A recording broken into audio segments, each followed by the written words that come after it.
All right, up next we have Dario Argento's Phantom of the Opera. You see this mask right here that's displayed right here? Yeah. He doesn't wear a mask. So, yeah, about that. All right, so this one stars Julian Sands from the Warlock series. Or Boxing Helena, if you will. And Asia Argento. I guess he just is going to continue to keep using her, which I'm not going to object at looking at her for any reason. This movie was not great. I did not like it almost at all. So, all right, let's talk about it. There's a little couple things that I could pluck out and be like, oh, this is kind of fun. But overall, this was just not pretty terrible.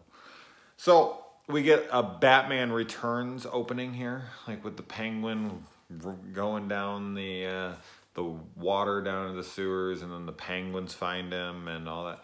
Same thing happens here. Just a baby, little crib or whatever, is just floating down the water, and then it lands, and the rats come and take it away and raise him. It's extremely similar to Oswald Cobblepot's origin in Tim Burton's Batman Returns.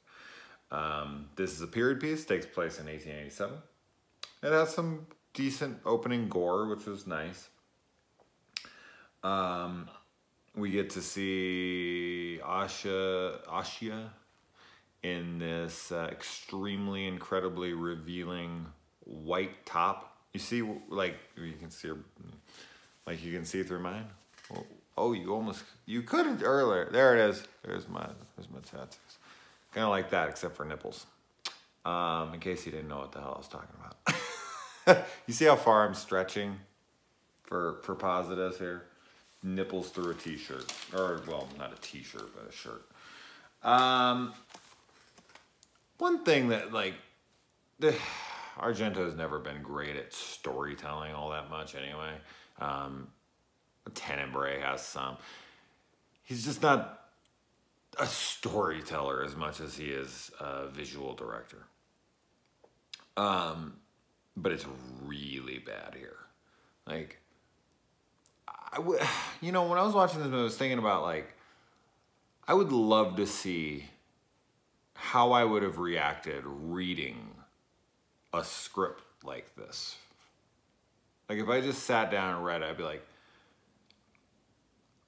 this doesn't make any sense. Like, scenes just don't work. They don't play out.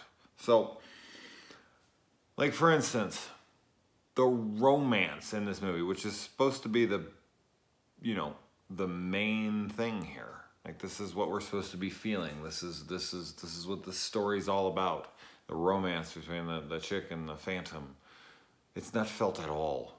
And it's not felt because it's not developed in the slightest. Like, she sees them walking past and she's like says something to him. He's like, I wasn't saying anything, or something. And then he just walks up and he, like, comes into her face. And he doesn't come on her face. Jesus Christ. She comes up into her face. That would have been a much better movie. I would watch that one. But he comes up to her and it's like instant love, which I'm fine with. Like, love at first sight works.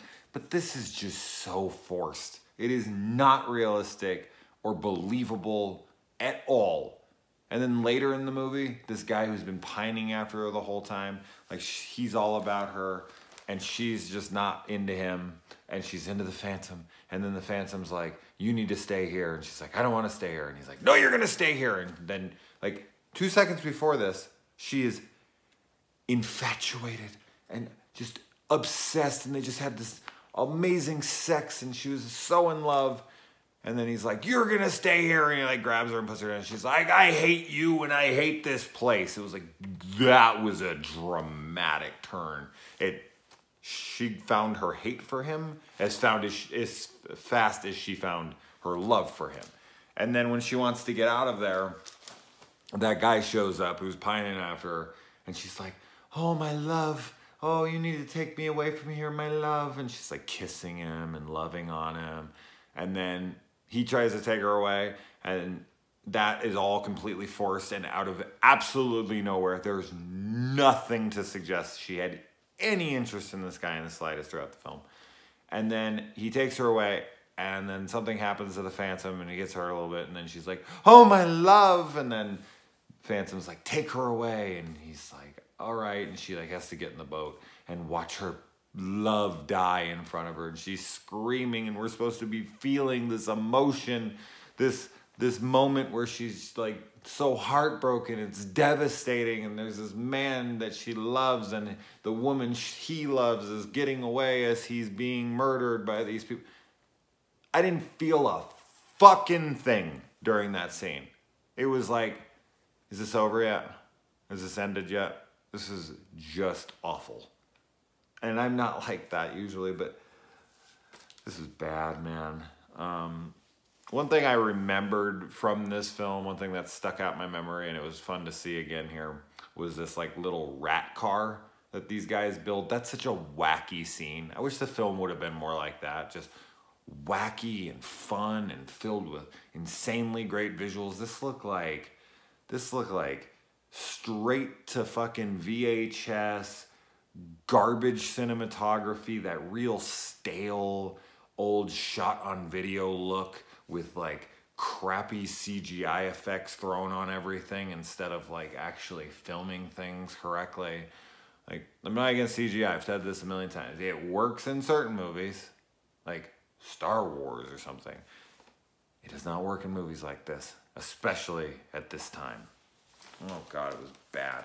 And I have to look at fat naked people and pedophiles who are trying to lure children in with candy. Except for the Phantom actually kills one of those guys for trying to fuck some little girl with, trying to like, I don't know, get her, I don't know if it has drugs in the candy or what, but really fuck off. One good kill in this movie is when the Phantom throws this dude off and he lands on a stalagmite and it rips through his chest. That was definitely the best kill for me. It was visually the coolest. And I'm stretching to find anything else to talk about here that I enjoyed or not. Oh yeah, this film also like is suggesting that they're psychically linked. Like she can hear his voice in her head, and then the fat lady who's supposed to be the main opera star can hear his voice too, but I think maybe he's just talking through something, I hope. But yeah, Ashia and him are supposed to be like psychically linked here. And that's never explained. I guess it's just their connection. It's so dumb. Like there's not even a moment where it's even attempting to explain itself. Like it's just like these people are in love. Accept it instantly. We're not gonna make you work. We're not gonna work for it at all. That's just unacceptable to me. I mean, if you're gonna make a movie like this, where everything is hinging on you feeling that love for them, you better fucking establish it. Otherwise, I'm going to be sitting there at the end like I was, being like, I don't care at all. So, and usually with Argento's films, I have plenty of takeaways because there's this cool cinematography or color use or fun scenes, characters. That's almost all gone here. It's all just forgotten. It's so lifeless, soulless. Like I'm kind of dreading watching from here on because I know that the rest pretty much are like this. And now I'm starting to think, what the fuck did I get myself into? I should have just done a few key ones in the opening of his career and just ignored these. Although I do really love his Master of Horror episode, Jennifer. So I'm looking forward to that one for sure. But all right, guys.